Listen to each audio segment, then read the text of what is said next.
Ngày tôi quyết định sống healthy. Tuần trước, tôi quyết định thay đổi cuộc sống. Tôi tự nói với mình, từ ngày mai, mình sẽ sống healthy. Dậy sớm, tập thể dục, ăn uống lành mạnh. Nghe thì có vẻ rất quyết tâm. Tối hôm đó, tôi đặt báo thức lúc 5:30 sáng. Tôi còn chuẩn bị sẵn quần áo thể thao và một chai nước trên bàn. Tôi cảm thấy mình thật chuyên nghiệp, như thể ngày mai chắc chắn trở thành một con người hoàn toàn mới. Sáng hôm sau, chuông báo thức reo. Tôi mở mắt, nhìn điện thoại và ngay lập tức tự hỏi, ai lại đặt báo thức sớm thế này?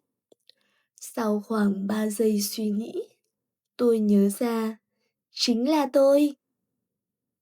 Tôi tắt báo thức. Tôi định chỉ nằm thêm 5 phút nữa thôi. Nhưng 5 phút đó nhanh chóng biến thành 1 tiếng rưỡi. Khi tôi tỉnh dậy lần hai, đồng hồ đã chỉ 7 giờ. Tôi bật dậy khỏi giường trong hoảng loạn. Tập thể dục buổi sáng đã thất bại.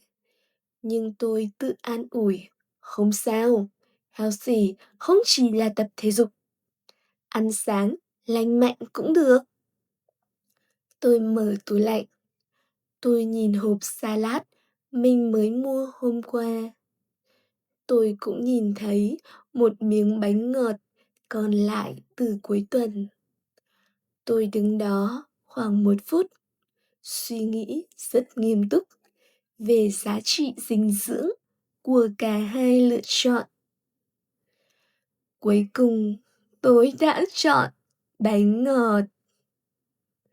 Tôi tự nói với mình rằng cơ thể mình cần năng lượng tích cực để bắt đầu ngày mới và không có gì tích cực bằng đường. Đến trưa, tôi quyết định sửa sai. Tôi đặt một phần cơm gà ít dầu. Khi đồ ăn đến, tôi phát hiện ra mình đã vô tình chọn thêm trà sữa. Tôi không nhớ mình đã bấm vào đó lúc nào, nhưng rõ ràng là hệ thống đã hiểu tôi hơn tôi tưởng. Buổi tối, tôi ngồi suy nghĩ lại kế hoạch sống healthy của mình. Tôi nhận ra rằng vấn đề không phải là tôi không muốn thay đổi. Vấn đề là tôi muốn thay đổi nhưng vẫn muốn giữ tất cả những thói quen cũ. Và có lẽ đó mới là điều khó nhất. Tôi mỉm cười và đặt lại báo thức cho ngày mai. Vẫn là 5:30. Lần này tôi tự nhủ sẽ cố gắng thật sự. Còn việc thành công hay không, chúng ta sẽ nói vào tuần sau nhé. Thank you for listening to these Vietnamese slow stories. To have access to more interesting stories, and also you will be able to practice your listening and your pronunciation, let's download the app for Speak. See you there.